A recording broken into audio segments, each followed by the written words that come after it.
મિત્રો, સ્વાગત છે તમારું અમારી ચેનલમાં। તો મિત્રો, આપણે આજે એવી સ્ટોરી વિશે વાત કરવાના છીએ કે તમે સાંભળીને ચોંકી જશો। મિત્રો, પૂંજારીએ મારા હાથ પકડીને મને રૂમમાં લઈ ગયો અને કહ્યું કે આજે મારી પત્ની ખાલી જગ્યા પૂરી કરો। હું તેને ખૂબ જ યાદ કરું છું। મેં કહેવાનો ઢોંગ કર્યો, હું તેની જગ્યાએ કેવી રીતે ભરપાઈ કરી શકું? તો પૂંજારીએ કહ્યું કે આજ મારી પત્ની બની જા। આ સાંભળીને મારા દિલમાં ફૂલ ખીલી ઉઠ્યું, કારણ કે ઘણા સમયથી હું આ બધું કરવા માટે મારા મનમાં બેચેન હતી। અને પછી પૂંજારી મોટી ઉંમરનો હતો અને મને પણ મોટા માણસો ગમતા હતા। પછી પૂંજારીએ મારી સાથે, મિત્રો, મારું નામ વિધિ છે અને હું અમદાવાદની છું અને આ વાત તે સમયની છે જ્યારે હું માત્ર 22 વર્ષની હતી। હું દેખાવમાં સુંદર હતી અને ખુલ્લા મનના વૃદ્ધ પુરુષો સાથે મિત્રતા કરવાનો ખૂબ શોખ હતો। મને યુવાન છોકરાઓ ક્યારેય ગમતા નહોતા। ઘણા છોકરાઓ હતા જે મારી સામે ફરતા હતા અને મને પ્રભાવિત કરવા માટે દરેક શક્ય પ્રયાસ કરતા હતા, પરંતુ મેં તેમને ક્યારેય કોઈ લાગણી નથી આપી। આધેડ વયના પુરુષો જોઈને હું હંમેશા બેચેની અનુભૂતિ હતી। મારા ઘરથી થોડે દૂર એક નાનું મંદિર હતું। મંદિરમાં એક નવો પૂંજારી આવ્યો હતો। તે પોતાને બાળ બ્રહ્મચારી કહેતો હતો। તે લગભગ 45 વર્ષનો હતો અને તે રંગે કાળો હતો, પણ તેનું શરીર ખૂબ સુસ્ત હતું। હું અઠવાડિયામાં 4-5 વાર મંદિરે જતી, ત્યારે મારી સામે તોફાની નજરે તે જોતો। મને તેના ઈરાદા પર શક થવા લાગી, પરંતુ મારા હૃદયમાં પૂંજારી મને પણ ગમતો હતો, કારણ કે તેનું શરીર ખૂબ તંદુરસ્ત હતું, જે એકદમ આકર્ષક લાગતું હતું। એક દિવસ હું વહેલી સવારે મંદિરે પહોંચી અને ત્યાં પહોંચી ત્યારે જોયું કે પૂંજારી સ્નાન કરી રહ્યો હતો। તેણે મારી તરફ સ્મિત કર્યું અને મને રોકવાનો ઈશારો કર્યો, તો તે ખુલ્લા નળ નીચે સ્નાન કરી રહ્યો હતો।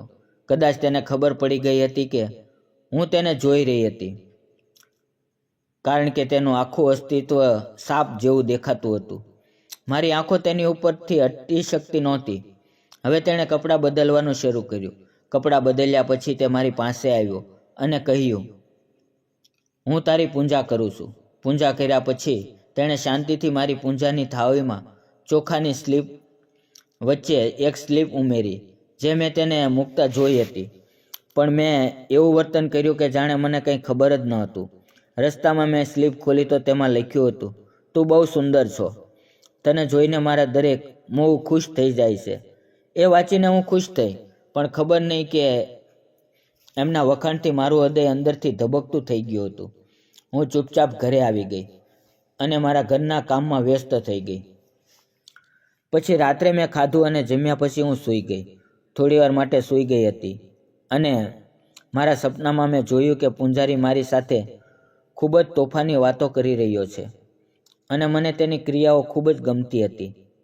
અચાનક મારું સપનું તૂટી ગયું અને મેં આજુબાજુ જોયું અને હું નિરાશ થઈ ગઈ।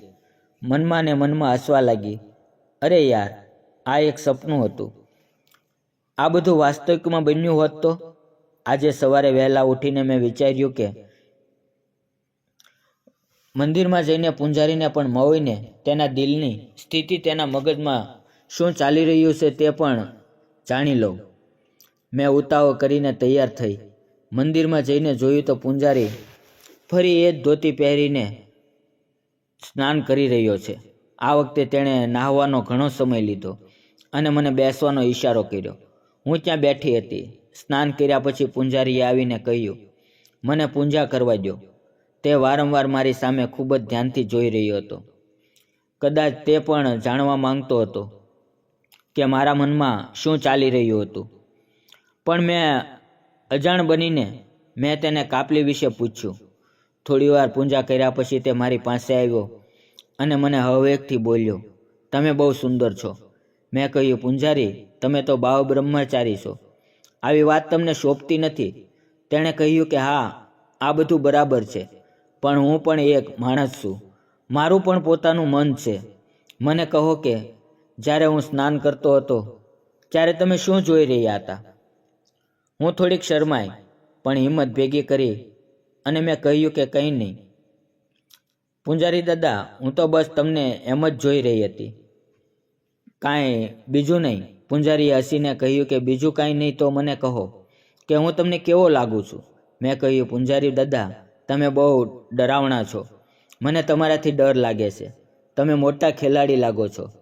આના પર તેણે કહ્યું કે અરે થોડી વાર વાત કરીએ. અત્યારે અહીંયા કોઈ નથી. મેં હા પાડી. અમે બંને બેસી ગયા અને એકાએક પૂંજારીએ મારી સામે જોઈ અને કહ્યું કે તું મને બહુ ગમા છો. મને તમને ગળે લગાડવાનું મન થાય છે. પછી મેં કહ્યું કે લાગે છે કે તમે બાલ બ્રહ્મચારી નથી. ખૂબ જ મજા કરી રહ્યા છો. શું હું ખરાબ મહિલા લાગુ છું? હું તમારા વિશે બધાને કહી દઈશ. મેં એમને કહેવાનો ઢોંગ કર્યો. પૂંજારી થોડો ડરી ગયો અને કહ્યું કે મહેરબાની કરીને આવું ના કરો. હું તમને કશું નહીં કરું.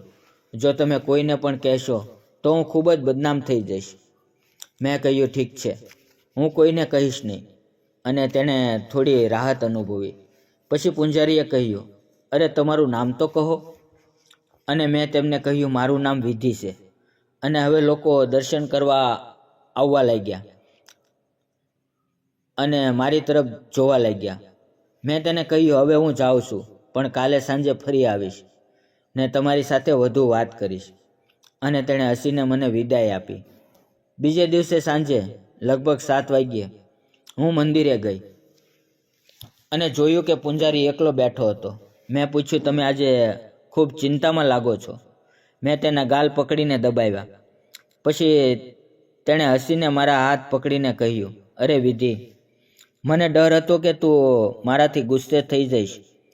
મેં રોલ કરીને કહ્યું કે ના, એવું નથી. મેં કહ્યું, પૂંજારી, તમારી ઉંમર ઘણી મોટી લાગે છે. શું તમે હજી પરણ્યા નથી? તો તેણે કહ્યું, હું પરણિત છું, પણ મારી પત્ની ગામડે રહે છે અને મહિને અહીંયા દુઃખ થાય છે. મેં કહ્યું, તો પછી તમે તમારી પત્નીને તમારી સાથે કેમ નથી રાખતા? પૂંજારીએ કહ્યું કે જ્યારે મારી પત્ની શહેરમાં આવે છે ત્યારે તે બીમાર પડે છે, તેથી તેને ગામમાં રહેવાનું ગમે છે. મેં પૂંજારીને કહ્યું, તો પછી તમે તેને બહુ યાદ કરતા હશો? પૂંજારીએ કહ્યું કે હા, યાદ તો આવે છે, પણ મારે શું કરવું? મેં પૂંજારીને આશ્વાસન આપ્યું અને તેમના ખંભા પર હાથ મૂક્યો. તેણે મારા ખંભેથી હાથ ઉપાડ્યો અને મને બકી કરી. હું આરામથી થોડી દૂર ગઈ. પછી પૂંજારીએ મારા હાથ પકડીને મને રૂમમાં લઈ ગયો અને કહ્યું કે આજે મારી પત્નીની ગેરહાજરી તમે પૂરી કરી દો. હું તેને ખૂબ જ દયા કરું છું. મેં ના કહેવાનો ઢોંગ કર્યો. હું તેની હાજરી કેવી રીતે ભરપાઈ કરી શકું? તો પૂંજારીએ કહ્યું, આજ માટે તું મારી પત્ની બની જા. હું અચકાણી. એટલે પૂંજારીએ કહ્યું, આજે અહીંયા કોઈ આવવાનું નથી. આટલું કહી પૂંજારીએ મને ગળે લગાડી. રૂમમાં ખૂબ ઝાંખો પ્રકાશ હતો. અચાનક પૂંજારીએ મને ગ્લાસમાં શરબત આપ્યું અને કહેવાનું શરૂ કર્યું, આ ઝડપથી પી લે અને મને કહે કે તે કેવું લાગે છે. એ શરબત પીતાની સાથે જ મને ચક્કર આવવા લાગ્યા. મેં કહ્યું, પહેલાં મને કહો કે તમે કેટલાને પત્ની બનાવી છે? પૂંજારીએ કહ્યું, વિધિ, તું તો બીજી જ છે. આ પહેલાં મેં 40-45 વર્ષની મહિલા સાથે એક નોખી વિધિ કરી હતી. તે એક વિધવા હતી. મેં કહ્યું, પૂંજારી, હું તો કુંવારી છું. તેથી જ મેં કેટલાક ક્રોધ દ્વેષ બતાવવાનું શરૂ કર્યું. પરંતુ ધીમે ધીમે લાગણીઓ ઓળખાવા લાગી અને મને ખબર પણ ન પડી મેં મારું શરીર અને મન ત્યારે તેને સોંપી દીધું. જ્યારે હું ભાનમાં આવી ત્યારે ઘણું મોડું થઈ ગયું હતું. હું થોડી નર્વસ હતી. પૂંજારીએ માફી માંગવાનું શરૂ કર્યું અને હું ઢોંગ કરીને ગુસ્સે થવા લાગી અને ઘરે જવાનું કહેવા લાગી. પૂંજારીએ મને થોડો સમય રોકાવાનું કહ્યું. હું થોડી વાર બેસી રહી અને ખોટો ગુસ્સો બતાવતી રહી. તેણે મને કહ્યું કે હું તમને ખૂબ પસંદ કરું છું. તમે દરરોજ મારી પાસે આવો તો મારું પણ દિલ ખુશ રહેશે અને તમારું પણ મનોરંજન થશે. મેં હા પાડી. પછી હું મારા ઘરે આવી. લગભગ 6 મહિના સુધી આ ક્રમ ચાલતો રહ્યો. એ પછી હું લગ્ન કરીને મારા સાસરે જતી રહી. પછી હું ક્યારેય પૂંજારીને મળી નહીં, કારણ કે મારા લગ્ન પછી પૂંજારી પણ તેમની પત્ની પાસે ગામડે જતો રહ્યો. મિત્રો, આજની વાર્તા વિશે તમારો શું અભિપ્રાય છે? મિત્રો, તમને આ વાર્તા કેવી લાગી કોમેન્ટ કરીને જણાવો. અને તમને આ વાર્તા ગમી હોય તો ચેનલને સબસ્ક્રાઈબ કરો. અને મિત્રો, દરેક બ્રહ્મચારી નથી હોતા. આ વાર્તાનો ઉદ્દેશ કોઈની લાગણીઓને દુભાવવાનો નથી. આ વાર્તામાં આવેલા નામ, પાત્ર અને ઘટના ફક્ત કાલ્પનિક છે. તેનો કોઈ પણ વ્યક્તિ સાથે સંબંધ નથી. પણ આવું મિત્રો ઘણી વખત બને છે. એટલે સચેત રહો, સાવધાન રહો અને સુરક્ષિત રહો. ધન્યવાદ મિત્રો.